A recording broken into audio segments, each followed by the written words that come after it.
Siapa sangka, di balik perbedaan pendekatan antara Muhammadiyah dan Nahdlatul Ulama, ada sebuah kisah persahabatan yang luar biasa antara kedua pendirinya, Kiai Ahmad Dahlan dan Kiai Hasyim Asy'ari, dua tokoh besar yang kini menjadi panutan jutaan umat Islam di Indonesia. Ternyata adalah sahabat karib sejak remaja. Muhammadiyah yang didirikan oleh Kiai Ahmad Dahlan tahun 1912, dikenal dengan semangat pemurnian Islam dan inovasi di bidang pendidikan. Sementara itu, Nahdlatul Ulama yang digagas oleh Kiai Hasyim Asy'ari pada tahun 1926 lebih mengedepankan pendekatan yang lunak dan toleran terhadap tradisi lokal. Tapi, tahukah kalian kalau keduanya pernah menimba ilmu di tempat yang sama? Kisah persahabatan mereka dimulai saat keduanya sama-sama menjadi murid dari Syekhona Khalil Bangkalan dan Kiai Soleh Darat dari Semarang. Saat itu, Kiai Dahlan berusia 16 tahun dan Kiai Hasyim 14 tahun. Begitu akrabnya, Kiai Hasyim memanggil Kiai Dahlan dengan sebutan Mas,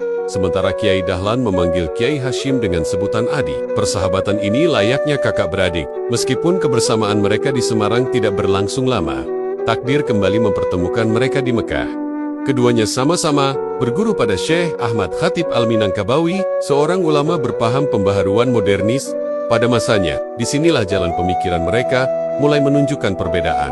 Kiai Ahmad Dahlan lebih tertarik pada gerakan dan pemikiran Islam modern, sementara Kiai Hasyim Asy'ari lebih mendalami ilmu hadis, ditambah belajar juga kepada Syekh Mahfud At-Tarmasi. Sekembalinya ke tanah air, Kiai Ahmad Dahlan dengan semangat pergerakannya mendirikan lembaga pendidikan Islam formal yang mengadaptasi sistem sekolah modern. Beliau dikenal sebagai sosok yang pragmatis, tidak banyak bicara, tapi banyak bekerja. Bersama para pengikutnya, beliau mendirikan Muhammadiyah untuk menjawab tantangan zaman.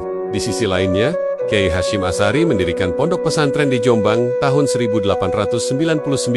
Beliau memilih untuk fokus pada kajian kitab kuning dan tradisi salafiyah. Selain mengurus pesantren, beliau juga bercita-cita membentuk sebuah perkumpulan ulama moderat yang berpegang pada Ahlus Sunnah wal Jamaah terwujud, yang kemudian kita kenal sebagai Nahdlatul Ulama, yang berdiri tahun ke-1926.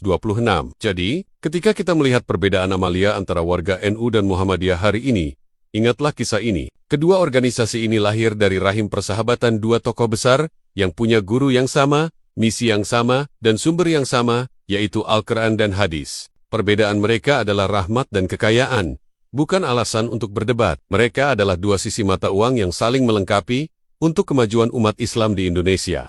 Jayalah Nahdlatul Ulama, jayalah Muhammadiyah, dan jayalah Islam di Indonesia. Terima kasih sudah menonton.